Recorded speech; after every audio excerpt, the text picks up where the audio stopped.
राजकीय पक्षाच्या घटनेला दुर्लक्ष केल्याचा आरोप जो आहे तो कपिल सिब्बल करतायत। अध्यक्षांनी या घटनेकडे दुर्लक्ष केलं असं कपिल सिब्बल म्हणतायत। मागच्या सुनावणीत वेळी देखील कपिल सिब्बल यांनी आक्षेप घेतला होता की निवडणूक आयोगाने पक्षाची जी घटना आहे त्याकडे दुर्लक्ष केलं।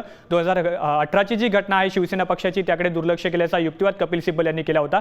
आणि पुन्हा एकदा आता विधानसभा अध्यक्षांच्या कार्यक्षेत्रावर हल्लाबोल करताना कपिल सिब्बल यांनी पुन्हा एकदा तोच मुद्दा मांडलाय। तो महत्त्वाचा मुद्दा आहे, तो म्हणजे पक्षाची घटना। ज्या पक्षाकडे राजकीय बहुमत आहे त्याच पक्षाला खरं तर हा व्हीप बजावण्याचा अधिकार आहे असं देखील कपिल सिब्बल म्हणतात। पुन्हा एकदा हा जो संपूर्ण युक्तिवादाचा मुद्दा जो आहे तो राजकीय पक्षाच्या घटनेकडे येतोय। भरत,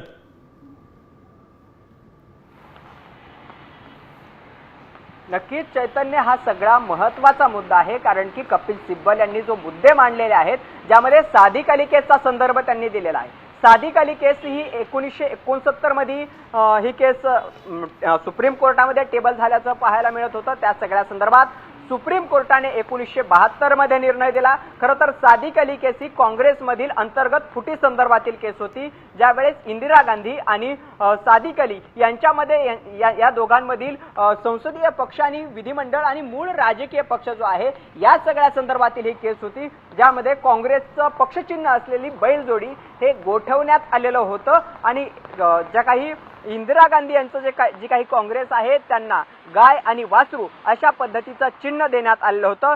सिंडिकेट विरुद्ध इंडिकेट अशा पद्धतीचा काँग्रेसमधील जी फूट होती त्या फुटी संदर्भातील ही सगळी केस होती। आणि सादिक अली केसमध्ये जो काही निर्णय देण्यात आला तोच निर्णय या प्रकरणातही शिवसेना प्रकरणातही देण्यात यावा।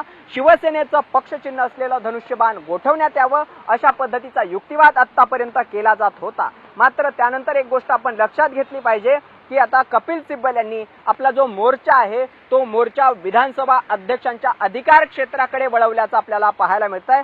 विधानसभा अध्यक्षांनी त्यांच्या अधिकार क्षेत्राचं उल्लंघन केल्याचा जो काही महत्त्वाचा आक्षेप आहे तो या ठिकाणी कपिल सिब्बल यांनी नोंदवल्याचं पाहायला मिळतंय। अनुसूची 10 असेल, ही अनुसूची 10 नुसार विधानसभा अध्यक्षांनी निर्णयच घेतला नाही अशा पद्धतीने युक्तिवाद कपिल सिब्बल यांच्याकडून करण्यात येतोय। कपिल सिब्बल यांनी आणखी एक महत्त्वाचा मुद्दा मांडलाय, तो म्हणजे पक्षप्रमुखांच्या अधिकार क्षेत्राबाबत जो मुद्दा त्यांच्या अधिकार क्षेत्रामध्ये येतच नाही त्या संदर्भात विधानसभा अध्यक्षांनी या ठिकाणी टिप्पणी केलेली आहे।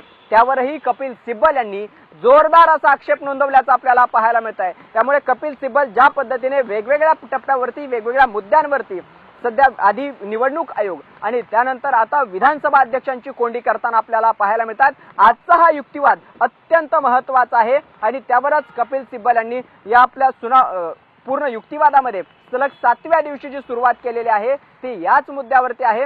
कपिल सिब्बल यांनी पुढे असंही म्हटलंय, हा निर्णय केवळ सुभाष देसाई विरुद्ध महाराष्ट्र शासन या प्रकरणातील निकालाच्या विरोधात नाही तर कायद्याच्या सर्व तत्वांच्याही विरोधात आहे। खरं तर विधानसभा अध्यक्षांनी दिलेला जो निर्णय आहे तो सुभाष देसाई विरुद्ध महाराष्ट्र शासन या फक्त एका खटल्याच्या किंवा या केसच्या विरोधात नाही तर संपूर्ण कायद्याच्याच विरोधात आहे, संविधानाच्या विरोधात आहे आणि घटनेच्या विरोधात आहे अशा पद्धतीचा युक्तिवाद कपिल सिब्बल यांनी केल्याचं आपल्याला पाहायला मिळतंय। आणखी एक महत्त्वाचा मुद्दा कपिल सिब्बल यांनी मांडलाय की विधिमंडळ पक्ष म्हणजे आमदार आणि खासदार हे राजकीय पक्ष हे एकच नसतात हे मान्य आहे।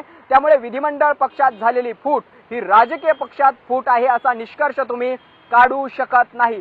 विधिमंडळ पक्षामध्ये जी फूट झाली ती फूट तुम्ही राजकीय पक्षामध्ये फूट झाली असं म्हणू शकत नाही, असा अत्यंत महत्त्वाचा युक्तिवाद कपिल सिब्बल यांनी या ठिकाणी केल्याचं आपल्याला पाहायला मिळतंय।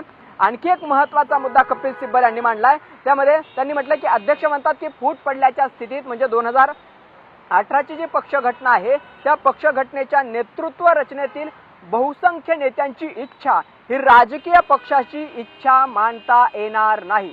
2018ची जी घटना आहे त्या घटनेनंतर घटनेतील जे बहुसंख्य नेते आहेत या बहुसंख्य नेत्यांची जी काही निर्णय आहे तो मूळ राजकीय पक्षाचा निर्णय मानता येणार नाही अशा पद्धतीचा युक्तिवाद कपिल सिब्बल यांच्याकडून सुरू आहे।